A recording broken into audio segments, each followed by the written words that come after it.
bringing you everything from the sensually sublime to the hardcore subjects guaranteed to make you cringe, blush, and maybe even toss your cookies. The National Organization for Sensual Safety presents new and safe ways to play inside the bedroom and out.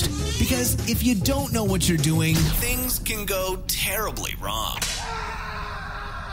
This is the only BDSM and kink safety show for people who never want their sexual exploration to end. Hello and welcome to the show. We're talking to Gaia, owner of SucculentLiving.com. She is sexual healer, sex coach, alternative lifestyle coach, tantra teacher, sacred healing body worker, drummer, artist, and sensual adventure guide. And she is here to talk to us tonight about food play, sensual food play, and ways to play with your partner. And you're just a very interesting woman, Gaia. Can you tell us, first of all, she was telling me she's in the jungle right now. So where are you talking to us from? So I'm in the jungle of Costa Rica. I'm outside of this little cute coastal surf town called Pavones. And I'm sitting on this beautiful deck overlooking the ocean as the sun's setting. So you'll hear all sorts of crazy jungle noises behind me as we talk today. That's great. Why don't you tell us a little bit about your history and how you got into all of this? I mean, there's so many things that we could talk about. We could even do more podcasts in the future, but focusing on food. But about your whole history, I'd like to hear kind of where you got started, how you got into this. Okay. Well, I was destined to do this work, and there's I'll tell you a little story, and that'll give you a pretty good insight that when I was about 14 or 15 years old, my mom took me to this women's gathering, and I was reading my book by myself, and this woman in her late 60s, early 70s, out of nowhere, not like, hi, my name is so-and-so, she just blurts out, crying, I've never had an orgasm. And most 14, 15-year-old girls would be like, why are you telling me this? But I didn't. I was like, wow, that is the saddest thing I'd ever heard. I put my book down. I went over. I gave her a hug. I told her it wasn't too late and proceeded to teach her how she could masturbate to orgasm. Wow. After that moment, that was the turning point in my life. After that moment, I couldn't go anywhere, be anywhere without people asking me questions about sex or divulging their deep fears about sexuality or their deepest, darkest fantasies or desires. I would get into a cab, and the cab driver, would start telling me about problems with his wife, So it was almost like my friends would give out my phone number to random people, and I'd pick up the phone, and somebody would be like, oh, so-and-so gave me your phone number. Me and my boyfriend are having a hard time having anal sex. What do we do? And I'd be like, hi, how are you? Wow.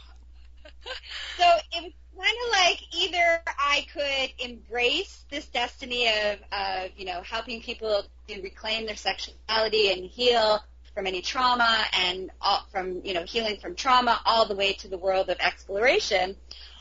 Either I could succumb to it and just say, okay, this is what I'm destined to do and just do it, or it was going to happen anyways. So I decided that it's much easier to, instead of fighting, just to.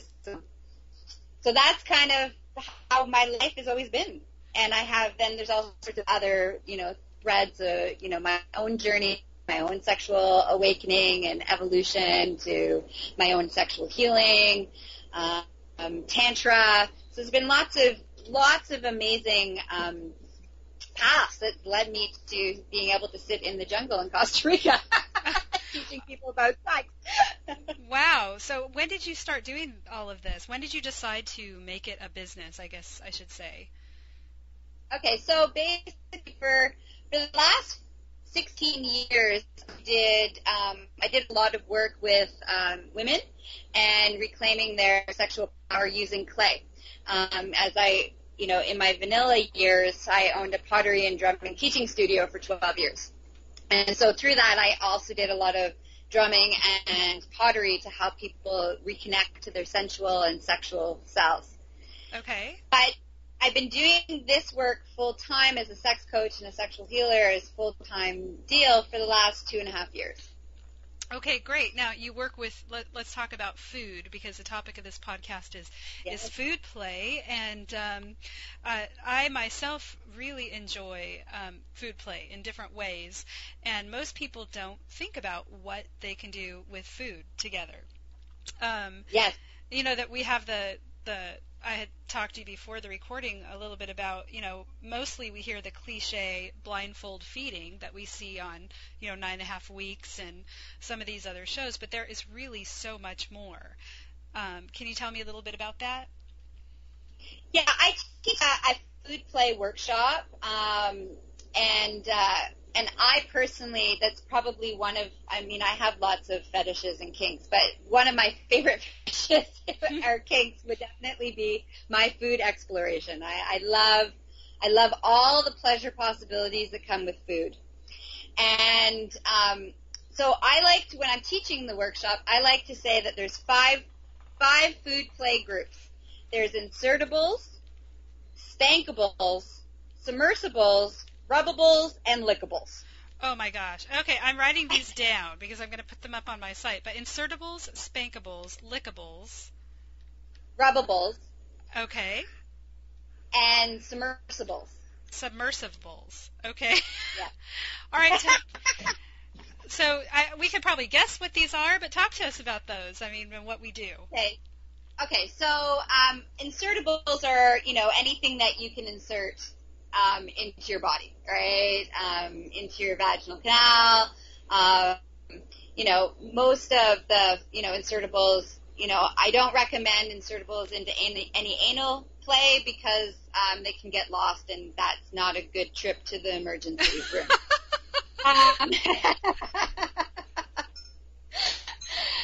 Unless you're really skilled and you carve your own little, butt plug out of, a yam, I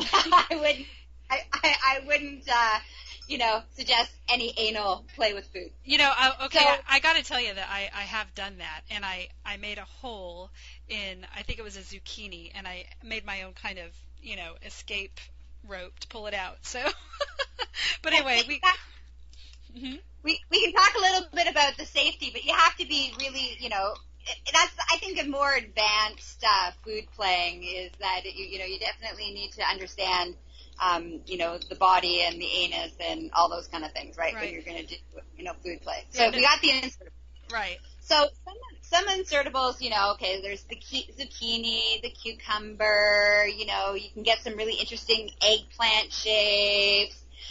But one of my favorite Insertables is grapes. No. Really? Yeah. Yes. They are fabulous.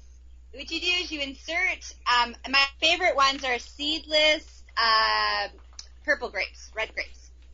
And you insert them, and then when you have an orgasm when they're inside you, it's like, I don't know what happens, but it captures, the grapes change once you've had your orgasm, and it captures the orgasm in each grape. So then when you take out the grape, then you eat them, it's like you bite into them, and it's like an orgasm exploding in your mouth. It's like, once you have grapes like that, you'll never go back. Oh my. Now, okay, do you freeze the grapes ever before? Have you ever tried that? You could freeze the grapes, but it wouldn't capture that magical orgasm if you froze them. Okay, now do they ever get lost up there? People worried about their grapes, we're women, we've had to dig tampons out. I mean, tell us about grapes. Okay, so first of all, there's a couple things around grapes' vaginal safety. Okay. Great. First, you want to make sure that you count how many grapes you insert. Okay? Okay. And if you're doing this with a partner, it's good to have a spotter, okay? To tell them to remember how many grapes they've inserted, because after you've had your orgasm, your brain might have, turned off and you forget, okay? So either write it down somewhere or make sure somebody else knows how many grapes. Okay. And the grapes can't go anywhere. Because the way the vaginal canal works is that your cervix is so tiny, nothing can pass through your cervix. So your grapes, there might be, I like to call it like the hidey hole in the vaginal canal, right? Where it's kind of like you go up the vaginal canal and then at the back of it, it kind of like things can hide up in there a little bit. Or I call it cul-de-sac or the hidey hole. But all you need to do is to do your bearing out. So you just kind of open up your vagina with your finger. You push down a little bit to open it up, and then you just push out like you were going pee. Right. And the grapes pop right out. Okay, so you've never had any grapes stuck? No, I've never had any grapes stuck, and I've had clients who have been worried about that, and we've talked about it, and they've never had any problems. So the key is to if it ends up in a hidey hole, and you're pushing and it's not coming out, then all you do is you get in a squatting position, and then you push out, and gravity helps with it, and it comes right out.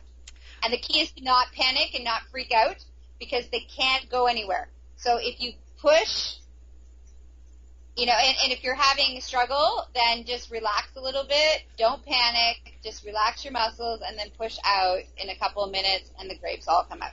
So. Wow, I'm so glad we got right into this. Okay, so tell us about Spankables. Okay, so Spankables, they're lots of fun. My favorite thing to be spanked with, two of my favorite drinks. Actually, I got a couple of them. So, all right, so we got frozen bacon, fabulous for spanking. Okay, frozen what? Bacon. Frozen bacon. Okay. Right in its package. So it's great because you can get a good hold on it for spanking, and it kind of has the density of it's kind of like a paddle, right? Mm-hmm. The same kind of sensation as a paddle would be, because of the width of it. Now, did you have extra sting?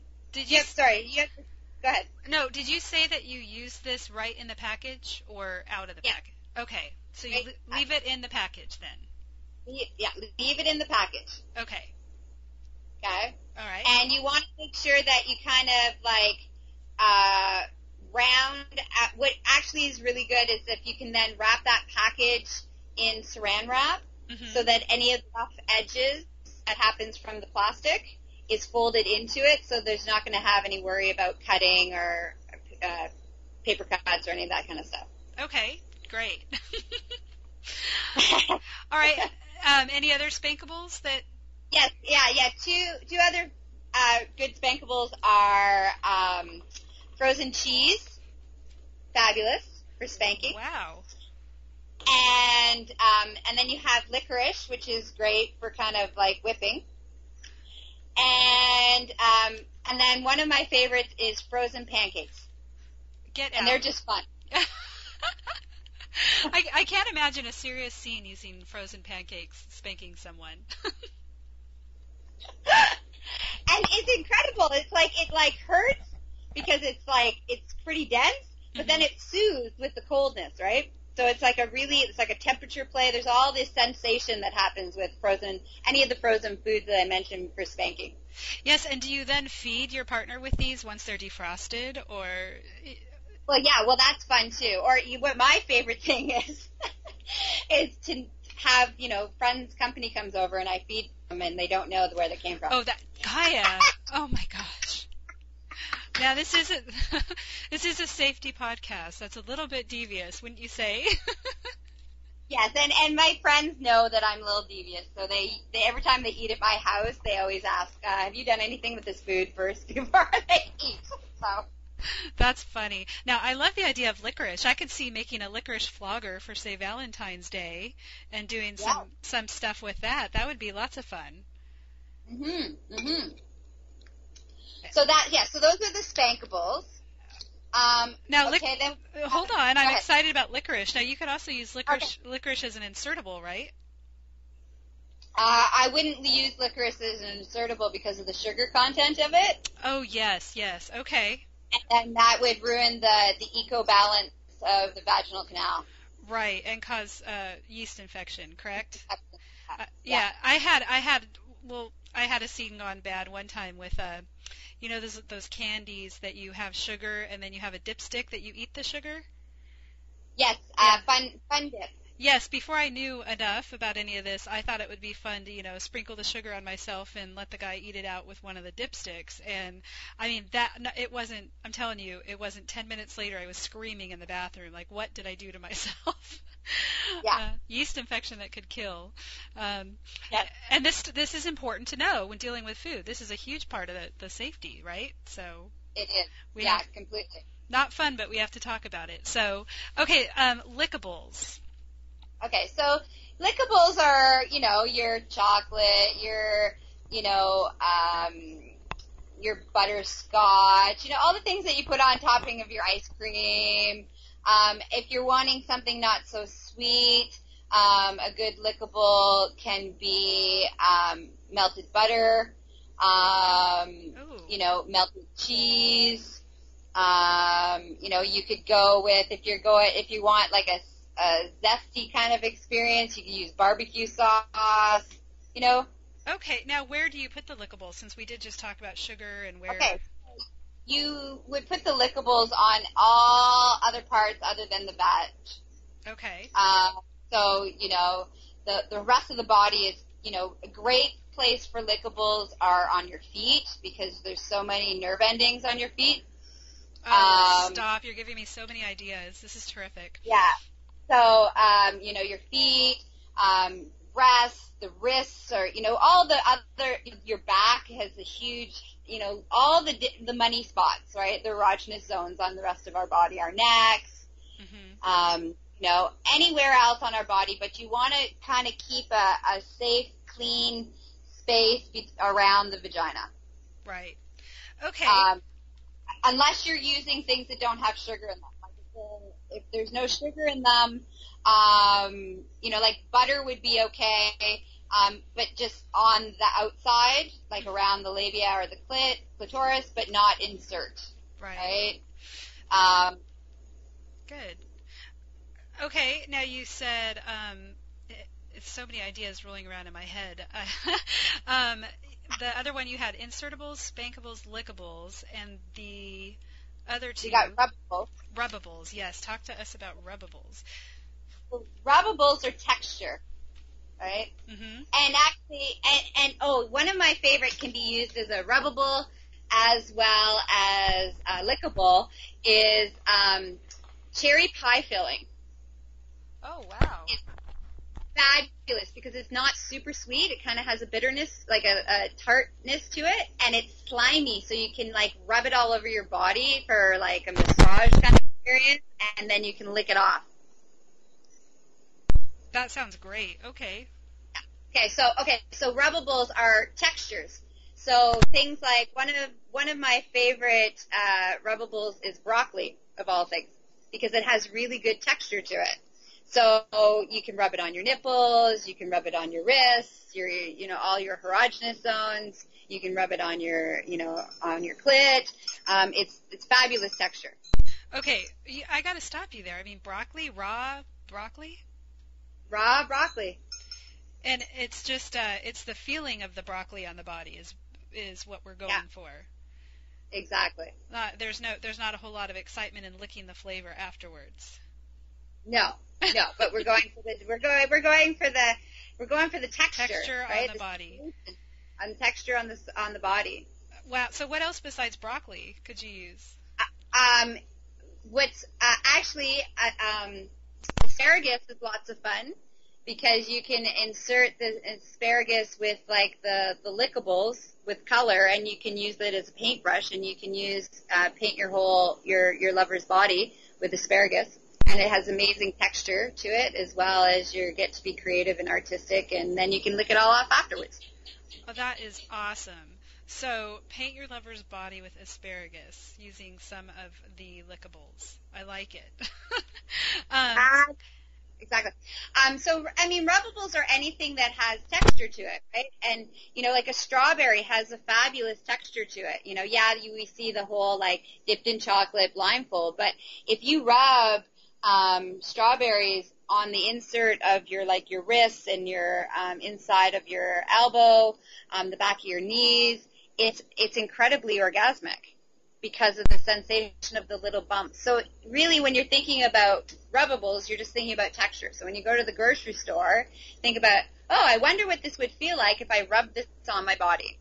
Then you can also go, and that's in the vegetable department. But then if you're, temperature play, you can do things like popsicles and ice cubes and, other things that, you can feel all over your body and the texture of it. Wow. What great. I forgot one. Oh, there's one more Spankable. Like barbecued steak. You mean after it's barbecued?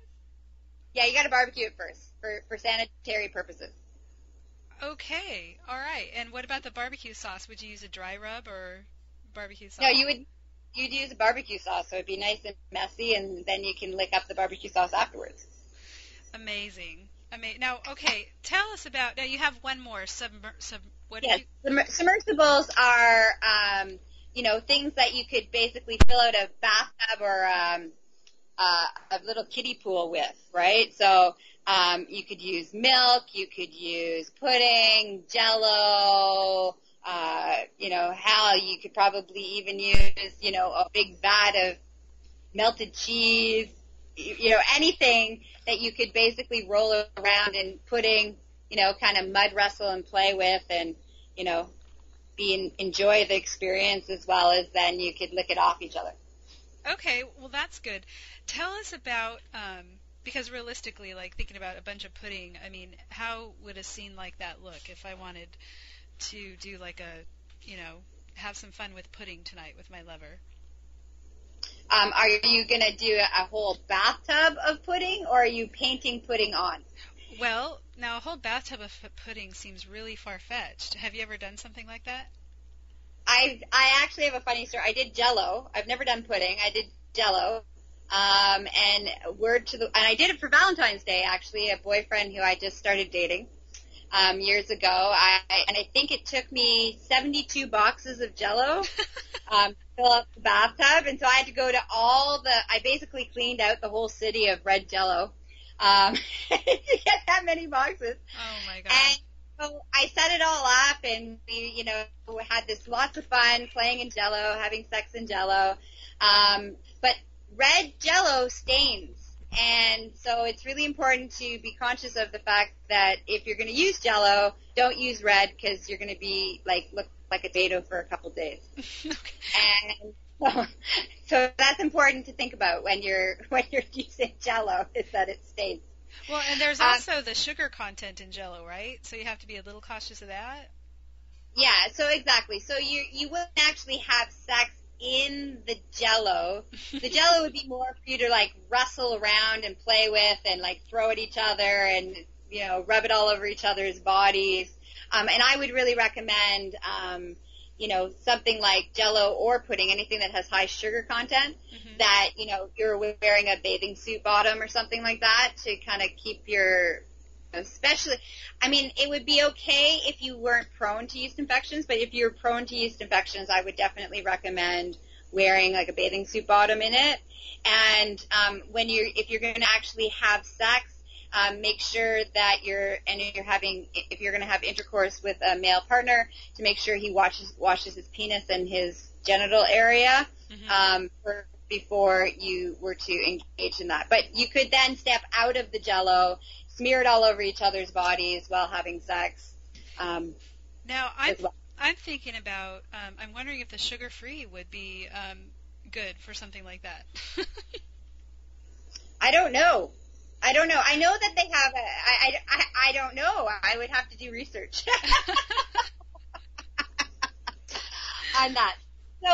So for example, if you had, what would be really good if you were going to do, I would use pudding. If you weren't going to fill up a whole bathtub or a kiddie pool with pudding, I would then use different colored puddings, and I would use it more like body paint and then lick it off. And I would probably use different colored puddings like vanilla, butterscotch, and chocolate. And then you could get some applesauce that have different, they have cranberry applesauce. They have different colored applesauces. Oh, yeah. And then you could then use applesauce also as paint, and paint each other's bodies, and then lick it all up. Well, I think these have been some fabulous ideas. I mean, they're things I've certainly never heard before. How the seedless grapes is priceless. I could have stopped there. Tell us about your favorite scene that you've had with food. I would have to say my two favorite. Well, I got three. Okay. So, it's hard. I love food. I love it. So my first favorite would be definitely being spanked with frozen pancakes. That was so much fun, and I was so shocked, and it kind of actually happened because my husband, one day we were out for breakfast, and I was being lippy, and he's like, don't make me take these pancakes home and freeze them and spank you. And I was like, oh, that's ridiculous. And then part of me secretly, I was like, oh, you know what?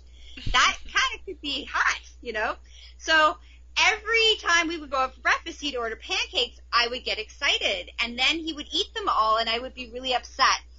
And so one day, he realized, he's like, what's the problem? Every time I order pancakes, I'm like, well, I was hoping you're going to take them home and freeze them and spank me with them. And he's like, all you have to do was ask. But for me, that was, I think, probably really the beginning part of embracing my food desire. Now, can I ask you, though, how did he just hold the pancake, and did it fall apart when he hit you? Or did he make some kind of a holder for them? Tell us what this looked like.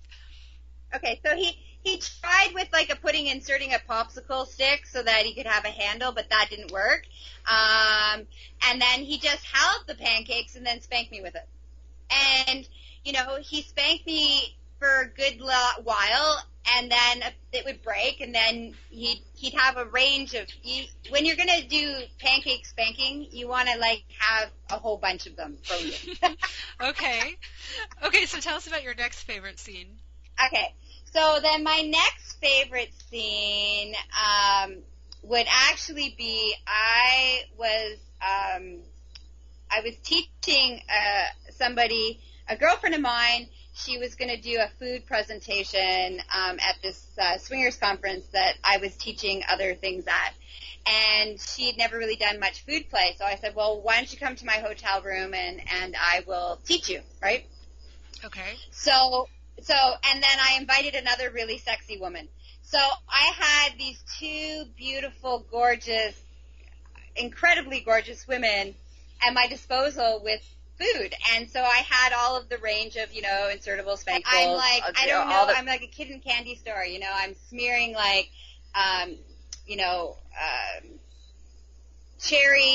cherry pie filling all over their bodies, and I'm licking them off, and I don't know whose breast to lick, and I was just like, it was epic.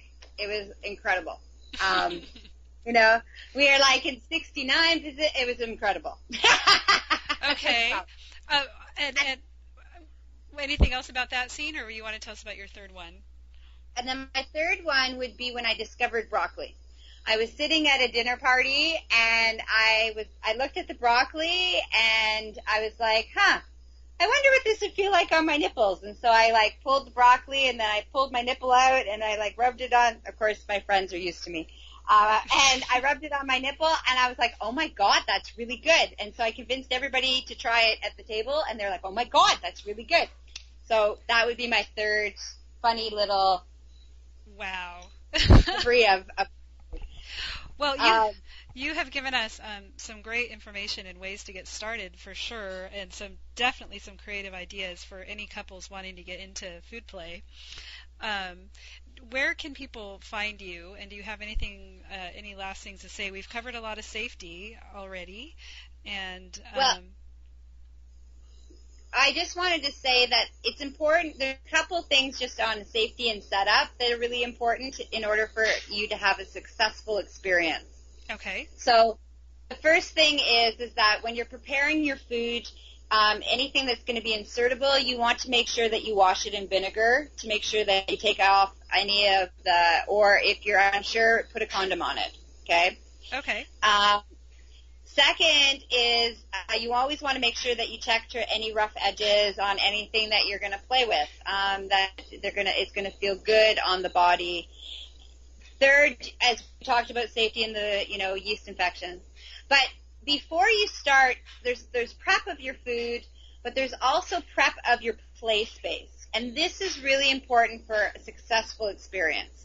You want to lay down plastic everywhere.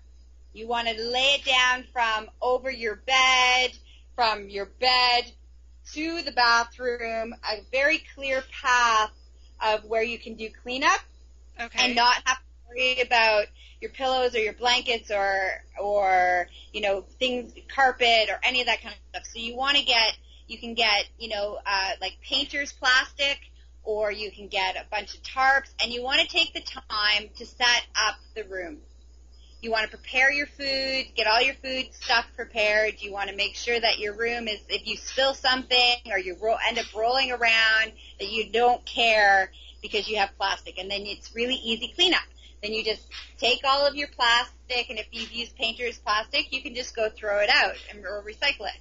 Or you can wash it and dry it out, and then it's ready for the next time that you play. But that's really important, that you have a clear path to the shower. Okay.